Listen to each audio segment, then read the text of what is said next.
Dewan Bandaraya Kuala Lumpur, also known as the Kuala Lumpur City Hall, is the local authority in charge of Kuala Lumpur City Centre.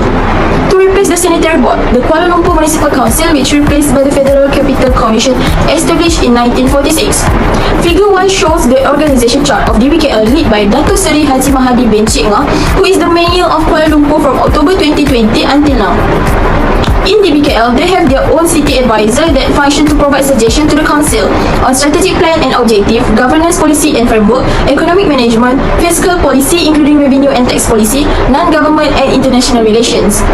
In the early 2000s, Dewan Bandaraya Kuala Lumpur (Dbkl) established its local Agenda 21 unit to combat climate change through community engagement and carbon emission reduction program. The first implementation is Kuala Lumpur Integrated Submission System (KLIS) Kuala Lumpur. City Hall (Dbkl) is dedicated to reforming application management to make it more welcoming and convenient for parties of interest, thereby making Dbkl Malaysia's best local government.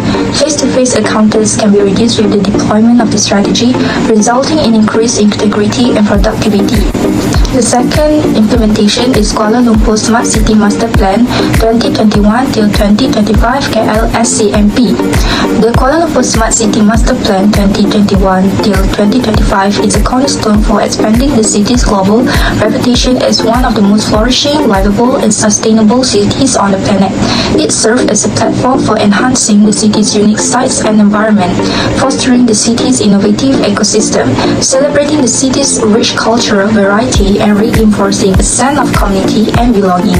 The third implementation is Kuala Lumpur Structure Plan 2040, or well known as KLSP 2040.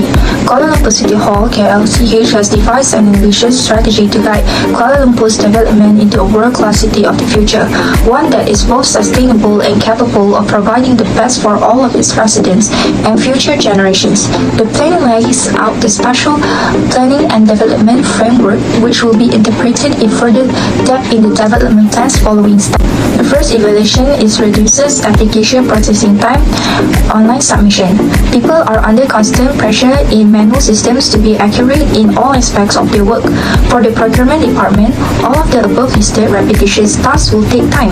Trying to reach the same approvers multiple times during the day, depending on their availability. Spending at least 5 minutes on the phone with only one supplier, dealing with inaccuracies that are difficult to repair on paper, and having to repeat the approval process. The second evaluation is Standardized and Centralized Interface Monitoring.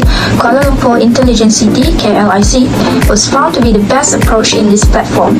It allows Dbkl and Kuala Lumpur citizens to access city data and services which make faster response to issue.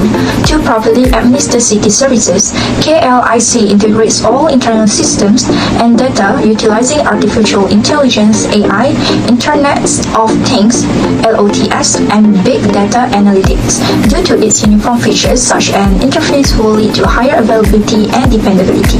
The third evaluation is to making Kuala Lumpur one of the best cities in the world for the period 2020 till 2040.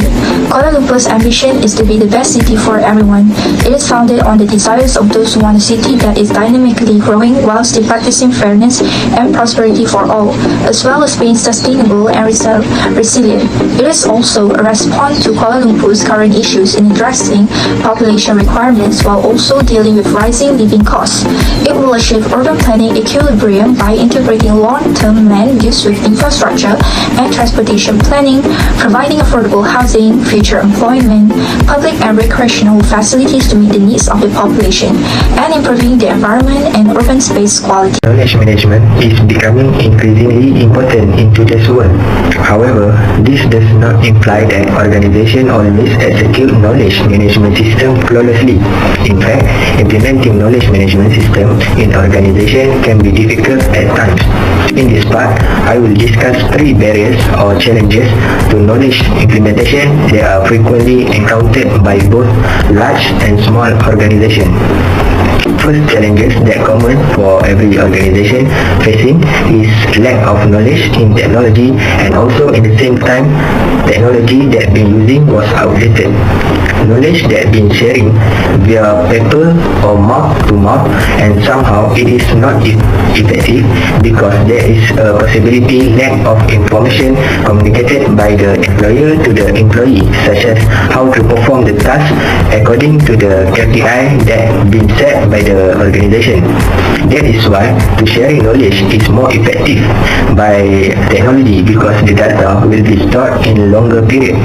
Moreover, employee motivation can be one of the challenges of the implementation of knowledge management. Employees who did not have good motivation in order to help the organization moving forward by giving their thoughts that will benefit the organization is an example in this point. In addition, lack of strong leadership often become challenges of implementation of knowledge management. A bad employer who is bad is an employer who did not have courage to lead the organization by showing his credibility in leadership.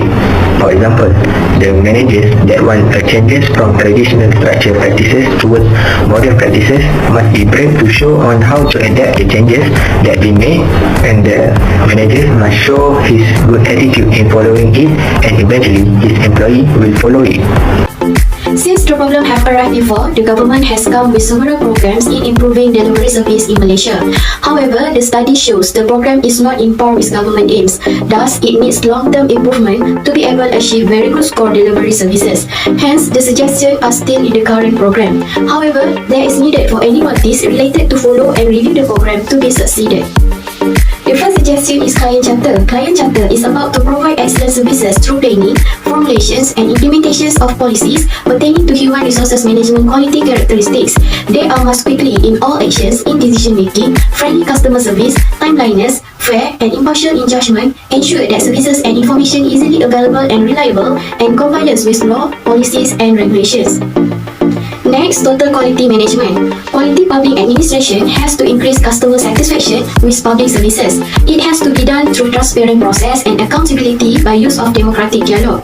It could be done through enriching conventional business concepts of quality by a democratic concepts of quality, which perceive public agency as catalyst of civic society and citizens as part of a responsible and active civic society. Quality indicators should not only focus on measuring service quality as provided by an individual organizations, but also on the service system and the overall quality of life in a specific jurisdiction. The last suggestion is Key Performance Indicator KPI. Recommend performance-based work using Key Performance Indicator KPI that are applied in the civil service to enhance the quality of service delivery. In relation to that, local authority needs to measure the performance of the services provided to ensure that all services are delivered to customers well. Improve the quality of service of such individual and organizational performance measurement through annual works target, measurement efficiency through the implementations of the Quality Management System ISO 9000 and Total Quality Management TQM, and benchmarking best practices through the implementations of the Public Service Quality Award. As for the conclusions, Kuala Lumpur City Hall is a Malaysian national capital governing body. Kuala Lumpur grew from a small town to become the country's largest city, serving as a regional hub for business, finance, administration, education, religion, culture and also sport. Although recently Malaysia faced a very crucial part in developing country because of COVID-19, our Prime Minister said that Kuala Lumpur must be prepared in every part to keep this country's success.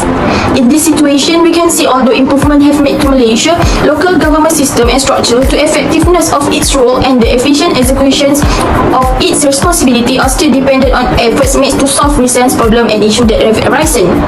The local government as an instrument for achieving national development objective has a key role to play in raising the country level of development.